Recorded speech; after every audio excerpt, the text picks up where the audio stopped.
Nelson. The Colors of Space. Chapter 1. The Lhari spaceport didn't belong on Earth. Bart Steele had thought that a long time ago, when he first saw it. He had been just a kid then, 12 years old, and all excited about seeing Earth for the first time.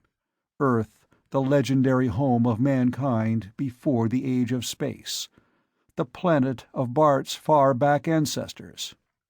And the first thing he'd seen on Earth when he got off the starship was the Lhari spaceport.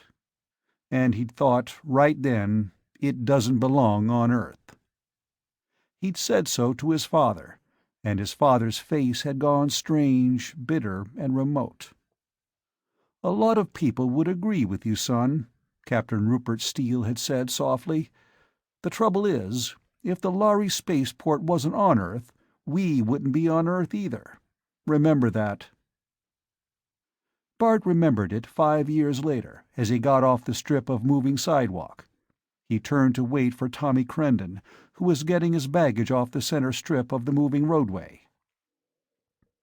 Bart Steele and Tommy Kendron had graduated together, the day before, from the Space Academy of Earth. Now Tommy, who had been born on the 9th planet of the star Capella, was taking the Lhari starship to his faraway home, and Bart's father was coming back to Earth, on the same starship, to meet his son. 5 years, Bart thought. That's a long time. I wonder if Dad will know me. "Let me give you a hand with that stuff, Tommy." "I can manage," Tommy chuckled, hefting the plastic cases. "They don't allow you much baggage weight on the Lhari ships. Certainly not more than I can handle." The two lads stood in front of the spaceport gate for a minute. Over the gate, which was high and pointed and made of some clear, colorless material like glass, was a jagged symbol resembling a flash of lightning. The sign, in Lhari language, for the home world of the Lhari. They walked through the pointed glass gate, and stood for a moment, by mutual consent, looking down over the vast expanse of the Lhari spaceport. This had once been a great desert. Now it was all floored in with some strange substance that was neither glass, metal, nor concrete. It looked like gleaming crystal, though it felt soft underfoot, and in the glare of the noonday sun it gave back the glare in a million rainbow flashes. Tommy put his hands up to his eyes to shield them. "The Lhari must have funny eyes, if they can stand all this glare." Inside the glass gate, a man in a guard's uniform gave them each a pair of dark glasses. "Put them on now, boys, and don't look directly at the ship when it lands." Tommy hooked the earpieces of the dark glasses over his ears, and sighed with relief. Bart frowned, but finally put them on. Bart's mother had been a Mentorian, from the planet Mentor, of the star Deneb, 100 times brighter than the sun. Bart had her eyes. But Mentorians weren't popular on Earth, and Bart had learned to be quiet about his mother. Through the dark lenses, the glare was only a pale gleam. Far out in the very center of the spaceport, a high, clear glass skyscraper rose, catching the sunlight in a million colors. Around the building, small copters and robot cabs veered, discharging passengers, and the moving sidewalks were crowded with people coming and going. Here and there in the crowd, standing out because of their height and the silvery metallic cloaks they wore, were the strange, tall figures of the Lhari. "Well, how about going down?" Tommy glanced impatiently at his timepiece. "Less than half an hour before the starship touches down." "All right, we can get a sidewalk over here." Reluctantly, Bart tore his eyes from the fascinating spectacle and followed Tommy, stepping onto one of the sidewalks.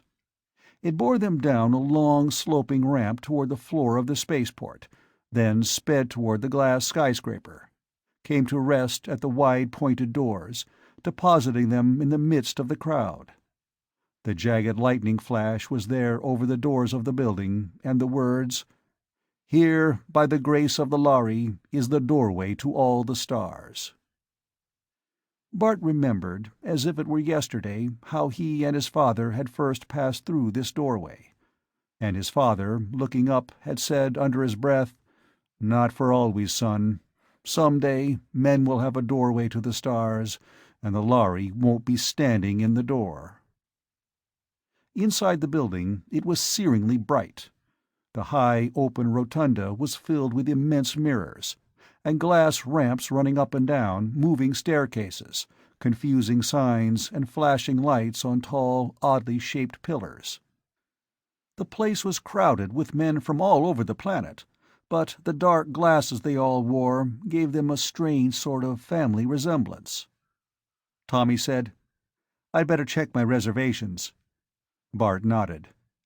"Meet you on the upper level later," he said, and got on a moving staircase that soared slowly upward, past level after level, toward the information desk located on the topmost mezzanine. The staircase moved slowly, and Bart had plenty of time to see everything. On the step immediately in front of him, two Lhari were standing. With their backs turned, they might almost have been men. Unusually tall, unusually thin, but men. Then Bart amended that mentally. The Lhari had 2 arms, 2 legs, and a head apiece. They were that much like men. Their faces had 2 eyes, 2 ears, and a nose and a mouth, all in the right places. But the similarity ended there. They had skin of a curious, pale, silvery gray, and pale, pure white hair rising in what looked like a feathery crest. The eyes were long and slanting, the forehead high and narrow, the nose delicately thin and chiseled with long, vertically slit nostrils, the ears long, pointed, and lobeless. The mouth looked almost human, though the chin was abnormally pointed. The hands would almost have passed inspection as human hands, except for the long, triangular nails curved over the fingertips like the claws of a cat. They wore skin-tight clothes of some metallic silky stuff, and long flowing gleaming silvery capes. They looked unearthly, elfin, and strange, and in their own way they were beautiful. The two Lhari in front of Bart had been talking softly, in their fast, twittering speech, but as the hum of the crowds on the upper levels grew louder, they raised their voices, and Bart could hear what they were saying. He was a little surprised to find that he could still understand the Lhari language. He hadn't heard a word of it in years, not since his Mentorian mother died. The Lhari would never guess that he could understand their speech. Not one human in a million could speak or understand a dozen words of Lhari, except the Mentorians. "Do you really think that human," the first Lhari spoke the word as if it were a filthy insult, "will have the temerity to come in by this ship?" "No reasonable being can tell what humans will do," said the second Lhari. "But then, no reasonable being can tell what our own port authorities will do either. If the message had only reached us sooner, it would have been easier. Now, I suppose it will have to clear through a dozen officials and a dozen different kinds of formalities." The younger Lhari sounded angry. "And we have only a description, no name, nothing. How do they expect us to do anything under those conditions? What I can't understand is how it ever happened, or how the man managed to get away. What worries me is the possibility that he may have communicated with others we don't know about. Those bungling fools who let the first man get away can't even be sure—" "Do not speak of it here," said the older Lhari sharply. "There are Mentorians in the crowd who might understand us." He turned and looked straight at Bart, and Bart felt as if the slanted strange eyes were looking right through to his bones. The Lhari said, in universal, "Who are you, boy? What is your businesses here?" Bart replied in the same language, politely, "My father's coming in on this ship. I'm looking for the information desk." "Up there," said the old Lhari, pointing with a clawed hand, and lost interest in Bart. He said to his companion, in their own language, "Always I regret these episodes. I have no malice against humans. I suppose even this vegan that we are seeking has young and a mate who will regret his loss." "Then he should not have pried into Lhari matters," said the younger Lhari fiercely. "If they'd killed him right away—" The soaring staircase swooped up to the top level, and the two Lhari stepped off and mingled swiftly with the crowd, being lost to sight. Bart whistled in dismay as he got off and turned toward the information desk. A vegan. Some poor guy from his own planet was in trouble with the Lhari. He felt a cold, crawling chill down his insides. The Lhari had spoken regretfully, but the way they'd speak of a fly they couldn't manage to swat fast enough. Sooner or later, you had to get down to it, they just weren't human. Here on Earth, nothing much could happen, of course. They wouldn't let the Lhari hurt anyone. Then Bart remembered his course in universal law. The Lhari spaceport in every system, by treaty, was Lhari territory. Once you walked beneath the lightning flash sign, the authority of the planet ceased to function. You might as well be on that unbelievably remote world in another galaxy that was the Lhari home planet. That world no human had ever seen. On a Lhari spaceport, or on a Lhari ship, you were under the jurisdiction of Lhari law. Tommy stepped off a moving stair and joined him. "The ship's on time. It reported past Luna City a few minutes ago. I'm thirsty. How about a drink?" There was a refreshment stand on this level. They debated briefly between orange juice and a drink with a Lhari name that meant simply cold sweet, and finally decided to try it.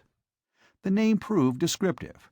It was very cold, very sweet, and indescribably delicious. "Does this come from the Lhari world, I wonder?" "I imagine it's synthetic," Bart said. "I suppose it won't hurt us." Bart laughed. "They wouldn't serve it to us if it would.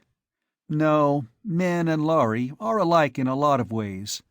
They breathe the same air, eat about the same food. Their bodies were adjusted to about the same gravity. They had the same body chemistry. In fact, you couldn't tell Lhari blood from human, even under a microscope. And in the terrible Orion spaceport wreck 60 years ago, doctors had found that blood plasma from humans could be used for wounded Lhari, and vice versa, though it wasn't safe to transfuse whole blood. But then, even among humans there were 5 blood types. And yet, for all their likenesses, they were different. Bart sipped the cold Lhari drink, seeing himself in the mirror behind the refreshment stand, a tall teenager, looking older than his 17 years. He was lithe and well-muscled from 5 years of sports and acrobatics at the Space Academy. He had curling red hair and gray eyes, and he was almost as tall as a Lhari. "Will Dad know me? I was just a little kid when he left me here, and now I'm grown up." Tommy grinned at him in the mirror. "What are you going to do, now we've finished our so-called education?" "What do you think? Go back to Vega with Dad, by Lhari ship, and help him run Vega Interplanet. Why else would I bother with all that astrogation and math?" "You're the lucky one, with your father owning a dozen ships. He must be almost as rich as the Lhari." Bart shook his head. "It's not that easy. Space travel inside a system these days is small stuff. All the real travel and shipping goes to the Lhari ships."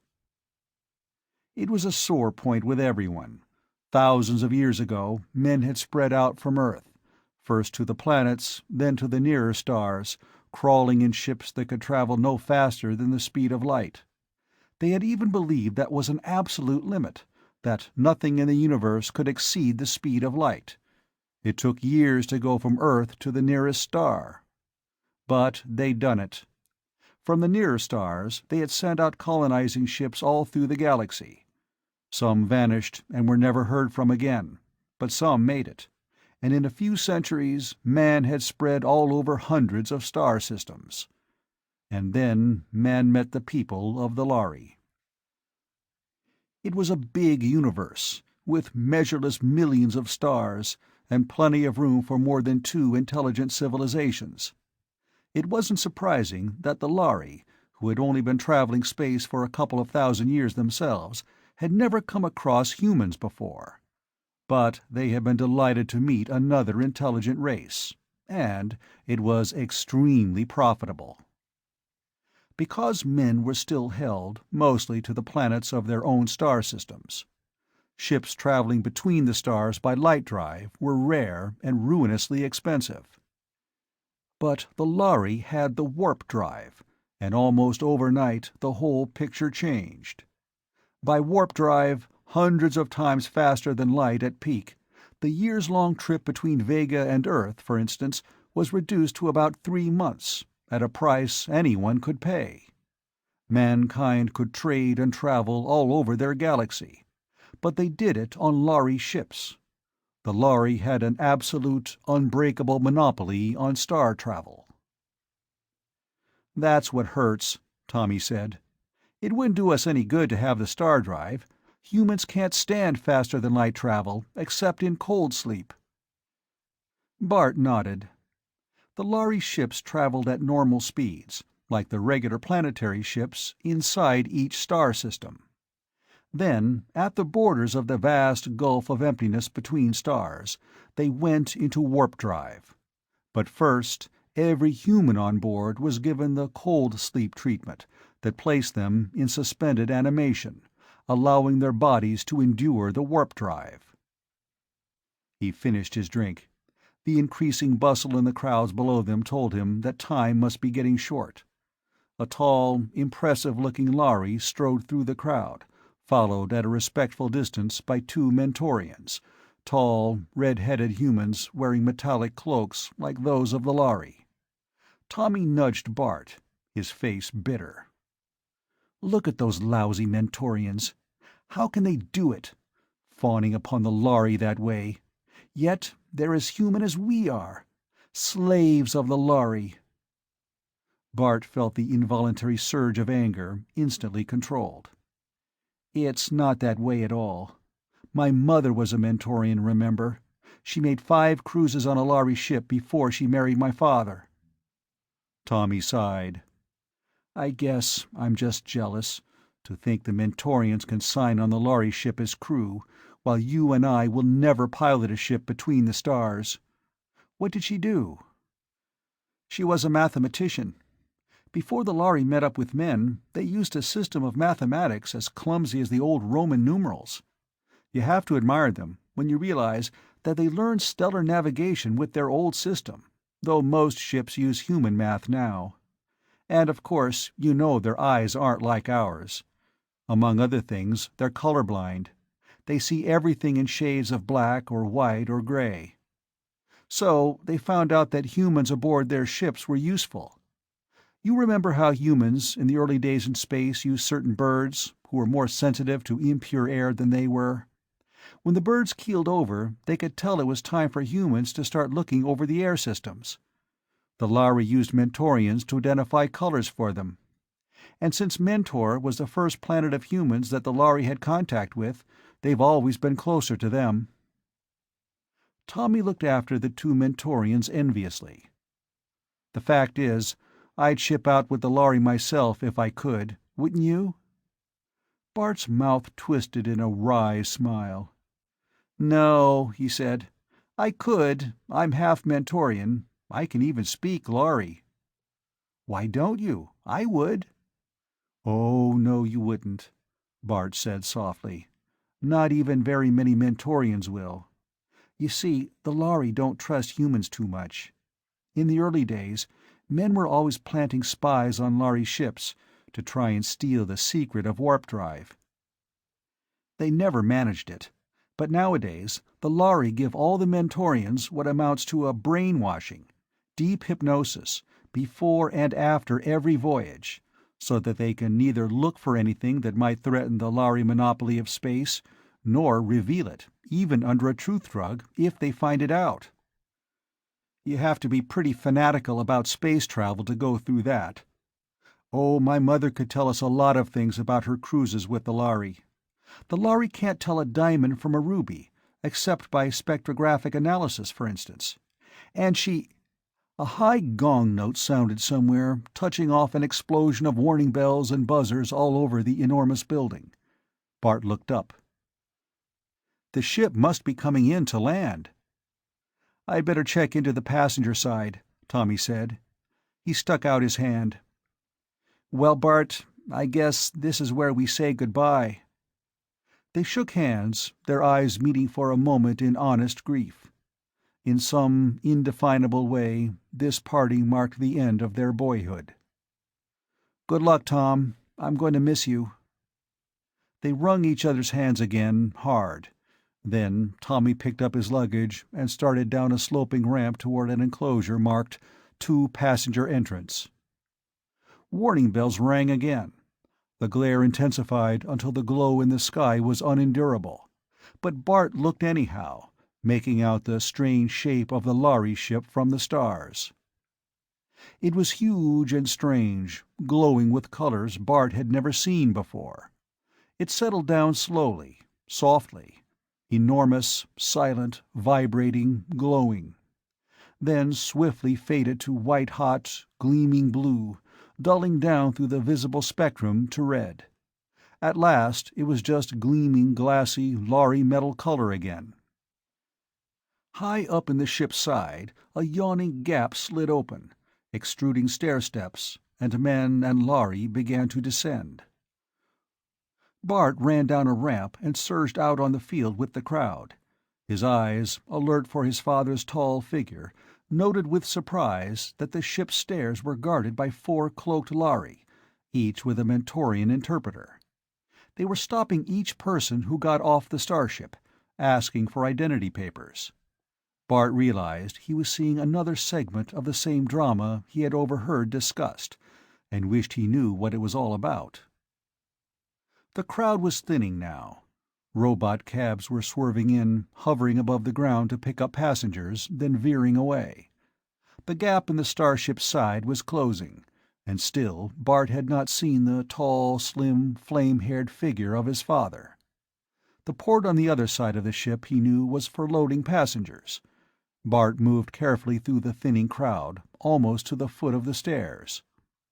One of the Lhari checking papers stopped, and fixed him with an inscrutable gray stare, but finally turned away again.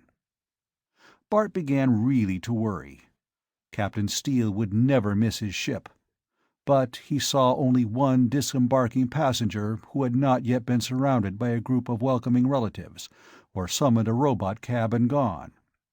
The man was wearing Vegan clothes, but he wasn't Bart's father.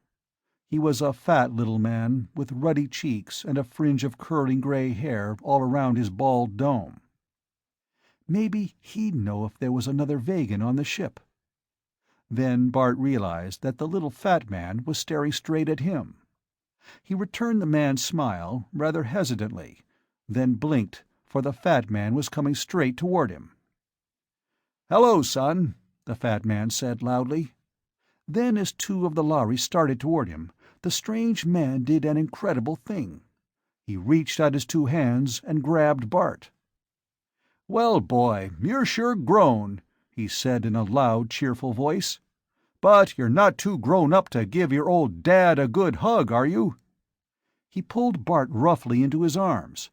Bart started to pull away, and stammered that the fat man had made a mistake, but the pudgy hand gripped his wrist with unexpected strength. "Bart, listen to me," the stranger whispered in a harsh, fast voice. "Go along with this, or we're both dead. See those 2 Lhari watching us? Call me Dad, good and loud, if you want to live. Because believe me, your life's in danger, right now." End of Chapter 1.